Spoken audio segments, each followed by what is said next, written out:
Hello, happy day. My name's Jenna Poole. I am a clinical nutritionist, and today we're going to have a chat about sleep and your gut health. So how does your gut health affect your ability to sleep well? So there are so many different issues that can occur with sleep. Commonly, I think the most common one I see in clinic is an inability to stay asleep. So a lot of people are getting to sleep fine, however staying asleep is an issue, and that is largely can be due to a couple of things, mainly cortisol levels. So if you have high cortisol levels, what will happen is that they'll drop and peak overnight and wake you up. They can also affect your blood sugar levels. So if your blood sugar levels drop too low, that will spike your cortisol and wake you up as well. And inflammation. So if you've got a lot of pain going on or an injury, what happens is that your cortisone will drop, and your cortisone is an anti-inflammatory and a pain reliever. So your natural cortisol within your body that you produce will drop around 3 to 4 a.m. So if you're waking around that time, there could be something going on there. Now, issues with onset of sleep are largely due to stimulation from your environment, say from lights or your phone, your tablet, or your computer. So if you're working late at night, that type of light is called a blue light, and it's very stimulating. And if you've seen the YouTube video with the talking animals, and there's one and it's going, Ellen, Ellen, Ellen, Steve, Steve. There's also this emu, and it goes and puts its wings over its head and it goes, nighttime, daytime, nighttime, daytime. And it's a fantastic representation of what's going on in your body. So when you have light exposure from your computer or the sun, or your phone, it goes through your eyeball into your brain. I'm not going to get too sciencey, and it tells your brain that it's awake time, that it's daytime, and so we need to stay awake. And so if you've got really bright lights in your house, or you are on technology within the hour before bed, then it'll take you longer to get to sleep because you've got that stimulation. So if you think about the natural kind of like cycles of the sun and the moon, it doesn't just go from light to dark straight away. It drifts off, so it fades from light to dark. And that's kind of what you're looking at in terms of when that happens and darkness occurs, your melatonin starts to rise, So over the course of the day, what happens is that you wake up and that your cortisol will wake you up. So it peaks when you wake up.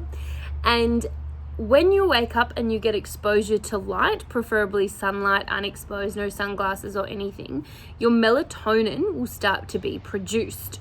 So it'll start to be produced, and melatonin will hang out here while cortisol is rising. And then as the day starts to dim and starts to, wind down, cortisol theoretically will start to drop and melatonin will rise. They can't both be high at the same time. So if you're stressed, or you have too much coffee, or you're being stimulated, then that cortisol will remain high and you won't get that natural rise in melatonin for quite a while. So it's important to get that natural light exposure on first awakening, about 10 minutes uninterrupted, so no glass, no sunglasses, just out in nature, and then that will start that production.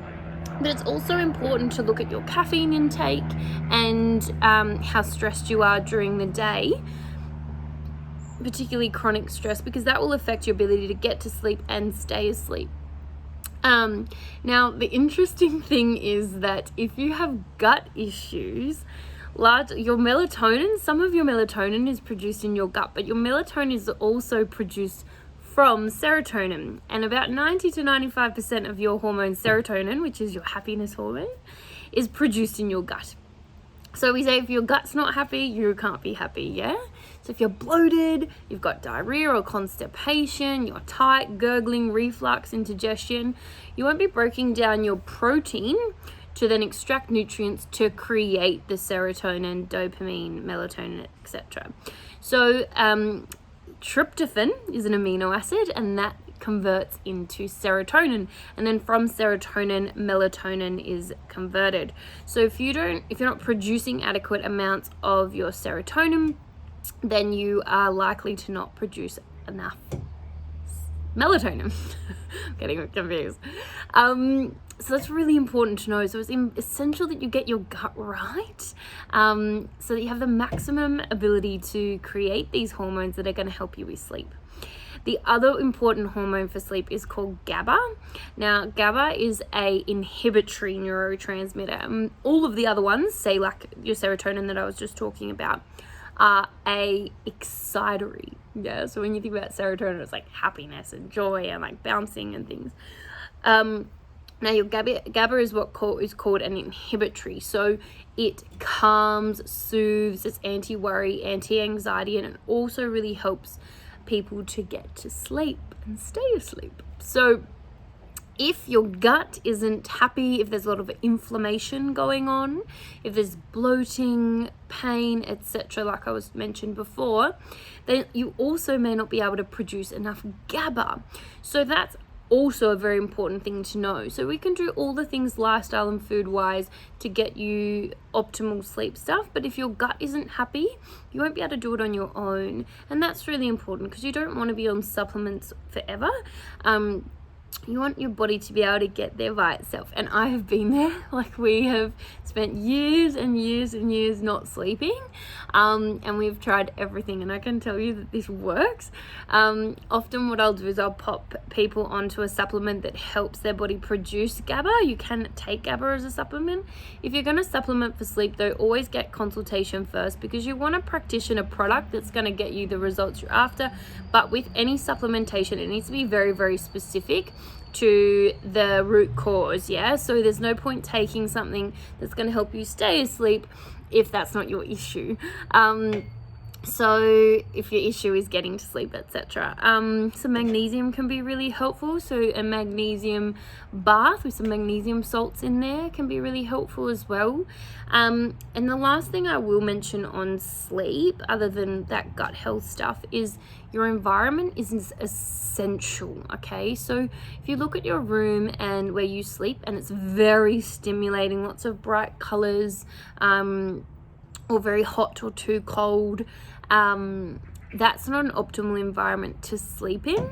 If you have experienced any form of trauma or stress in that room, I recommend just changing absolutely everything about it.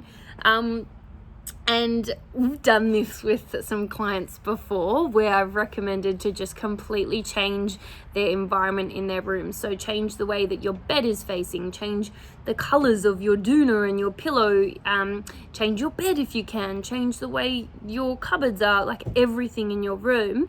Declutter it, cleanse it out, sage it if you like, and then see how you go with sleep as well, because your sleep is largely routine and your body will pick up on all of the little signals that are saying it's time to go to sleep. Okay, so if you're going into a room where you have experienced trauma or it's very, very stressful, your body is used to not sleeping in that environment, or it's simply if you haven't been sleeping in that environment, I would still recommend looking at it and seeing if you can change anything, because then you're giving your body a new environment to sleep in, essential, and new cues to go to sleep.